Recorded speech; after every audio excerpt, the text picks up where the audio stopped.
UP में BJP ने आखिरकार दयाशंकर सिंह को टिकट दे ही दिया है।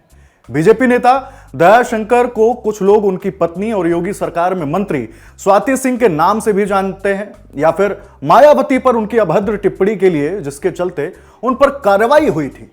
दयाशंकर सिंह को सरोजनी नगर से टिकट नहीं मिला, बल्कि बलिया से बीजेपी का उम्मीदवार बनाया गया है। आज हम आपको दयाशंकर सिंह से जुड़ी छोटी बड़ी बात बताएंगे और आप यह भी समझ जाएंगे कि आखिर बीजेपी ने उन्हें बलिया से क्यों उम्मीदवार बनाया। दयाशंकर सिंह मूल रूप से बिहार के बक्सर के रहने वाले हैं, जो बलिया से सटा हुआ है।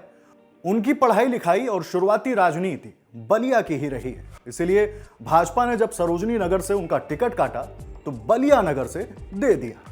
27 जून 1972 को जन्मे दयाशंकर सिंह ने अपने पॉलिटिकल करियर की शुरुआत छात्र राजनीति से की थी। लखनऊ विश्वविद्यालय में अपने कॉलेज के दिनों के दौरान वे आरएसएस के छात्र विंग एबीवीपी के सदस्य थे। 1997 से 1998 तक दयाशंकर लखनऊ विश्वविद्यालय छात्र संघ के महासचिव रहे। वहीं 1998 से 1999 तक अध्यक्ष। साल 1999 का दयाशंकर से जुड़ा एक किस्सा है।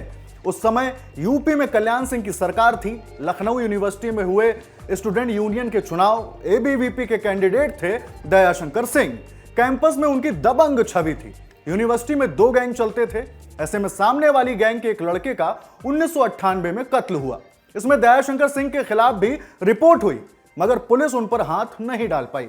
दयाशंकर सीएम कल्याण सिंह के खास थे। कहा जाता है कि उन्हें बचाने के लिए जांच क्राइम ब्रांच से जुड़े लोगों का ट्रांसफर कर दिया गया। साल 2000 में उन्हें भारतीय जनता युवा मोर्चा उत्तर प्रदेश का सचिव बनाया गया, जिसके बाद युवा मोर्चा में कई पदों पर रहने के बाद 2007 में दयाशंकर को भारतीय जनता युवा मोर्चा उत्तर प्रदेश का अध्यक्ष बना दिया गया। फिर 2007 में ही दयाशंकर सिंह ने पहली बार बलिया नगर सीट से चुनाव लड़ा। यहां उनकी बुरी तरह से हार हुई। उन्हें पूरे 7000 वोट भी नहीं मिले। जमानत जब्त हो गई, मगर इस हार के बाद उनकी राजनीति में रुकावट नहीं आई।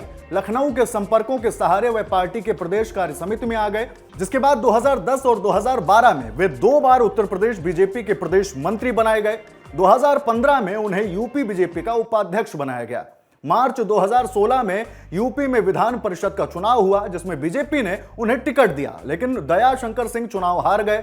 फिर जुलाई 2016 में मायावती पर अभद्र टिप्पणी और शर्मनाक टिप्पणी के बाद उन्हें पार्टी से 6 साल के लिए निकाल दिया गया। मायावती जी आज टिकटों का इस तरह से बिक्री कर रही हैं। ये यदि किसी पुरुष के साथ यदि कोई कांटेक्ट करती है तो जब तक पूरा नहीं करती है तो उसको नहीं तोड़ती है। दयाशंकर सिंह की इस टिप्पणी के बाद यूपी की राजनीति में बवाल मच गया। दयाशंकर सिंह ने माफी मांगी, लेकिन यूपी पुलिस ने दयाशंकर सिंह पर SC/ST एक्ट के तहत FIR दर्ज कर उन्हें गिरफ्तार कर लिया। इस पूरे विवाद में दयाशंकर सिंह की पत्नी स्वाति सिंह बड़ा चेहरा बनकर उभरी। दरअसल दयाशंकर सिंह के बयान के बाद बीएसपी कार्यकर्ताओं ने नसीमुद्दीन सिद्दीकी की अगुवाई में लखनऊ में विरोध प्रदर्शन के दौरान दयाशंकर सिंह के परिवार की महिलाओं के बारे में अभद्र टिप्पणी की थी। तब स्वाति सिंह ने महिला सम्मान को मुद्दा बनाकर मायावती के खिलाफ मोर्चा खोल दिया। स्वाति ने जिस तरह सुर्खियां बटोरी, बीजेपी ने 2017 में टिकट दे दिया और वो चुनाव जीतकर योगी सरकार में मंत्री बन गईं। स्वाति सिंह और दयाशंकर सिंह के रिश्ते सामान्य नहीं रहे। स्वाति सिंह ने 2008 में पति दयाशंकर के खिलाफ मारपीट की शिकायत की थी। उस वक्त नौबत तलाक तक पहुंच गई थी, लेकिन फिर सुलह की कोशिशें हुई और मामला शांत हो गया। दोनों को करीब से जानने वाले बताते हैं कि दोनों साथ में नहीं रहते हैं। मंत्री स्वाति सिंह अपने मायके में, वहीं दयाशंकर सिंह अपनी मां के साथ रहते हैं। आज तक की रिपोर्ट के अनुसार कुछ रोज पहले ही स्वाति सिंह का एक कथित ऑडियो वायरल हुआ था, जिसमें दावा किया गया था कि स्वाति सिंह किसी व्यक्ति से बात करते हुए अपने पति दयाशंकर सिंह पर मारपीट करने और प्रताड़ित करने का गंभीर आरोप लगा रही हैं। दयाशंकर सिंह से इन आरोपों के बारे में पूछा गया तो उन्होंने जवाब दिया था कि जिसका ऑडियो है उसी से पूछ लीजिए। स्वाति सिंह और दयाशंकर सिंह यूपी की राजनीति में पिछले दिनों शायद सबसे ज्यादा चर्चा में रहने वाली पति पत्नी की जोड़ी हैं।